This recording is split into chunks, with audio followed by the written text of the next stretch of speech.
అంట ఉంది అని చెప్పి మన ఎమ్మెల్యే గారు మనకు సాక్షిభూతంగా ఇంతమంది మధ్యలో ఉగాది పర్వదిన రోజు మనందరికీ ధైర్యం ప్రసాదించారు. వారు ఈ సభకు ఇచ్చేసి మన కార్యక్రమాన్ని దిగ్విజయంగా వారు నడిపించినందుకు వారికి మా సమితి తరఫున కృతజ్ఞతలు తెలుపుతున్నాను. ఇప్పుడు డాక్టర్ కులయ్య గారు 2 మాటలు ప్రసంగిస్తారు.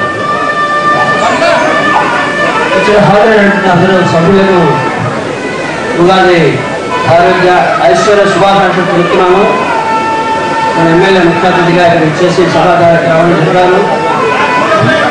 పేదల సేవ చేయాలనే సంకల్పంతో బాబా కుటుంబం వల్ల ప్రతి నెల ఆగస్టు వారం పేదల కొత్త గొప్ప సేవ చేయాలనే సంకల్పంతో ప్రతి నెల ఆగస్టు వారం ముఖ్యంగా పేదల కోసం పరిషత్ జరిపి చర్చ్ స్పెషలిస్ట్ కాలేజ్ స్పెషలిస్ట్గా వాళ్ళు పరిశీలి చేస్తూ కన్సల్టేషన్ లేకుండా మందులు కూడా బాబా దయ వల్ల కంపెనీల సహకారం వల్ల అందజేస్తున్నాను.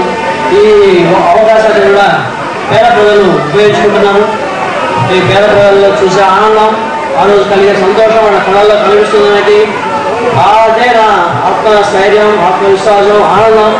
సార్ మీరు దేవుడి వల్ల దేవుడుగా లాగా వచ్చి మాకు మందులు ఇస్తున్నారు, మాకు ఉచితంగా చూస్తున్నారని చూస్తే వాళ్ళు ఆనందపడటం చూస్తున్న చాలా సంతోషమే. ఈరోజు కూడా అదే క్యాంపులో 6 సంవత్సరాలు ఉన్నట్టు 72 క్యాంపులు అయిపోయినాయి.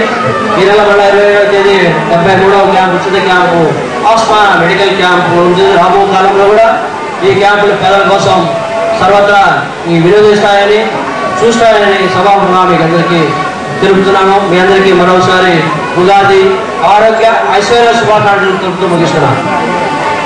ఈ పురస్కారం ఇచ్చినటువంటి మర్చిపోయాను. కేంద్ర సమితి ఉగాది కేంద్ర సమితి వారికి నాకు కృతజ్ఞతలు తెలుపుతున్నాను. Thank you sir. ఇప్పుడు state bank manager Shri Venugopal గారిని విజయ్ కుమార్ రెడ్డి గారు సత్కరించారు. అలాగే వెంకటేశ్వర గారు సత్కరించారు. ఇంకా చాలా కార్యక్రమాలు ఉన్నాయి. దయచేసి అర్జెంట్ కనుగొన్నందువల్ల వారు వెళ్ళిపోతున్నారు. మీరు దయచేసి కూర్చోవలసి. కలుసుకున్నప్పుడు, మాట్లాడుకున్నప్పుడు, మనసు పడినప్పుడు మన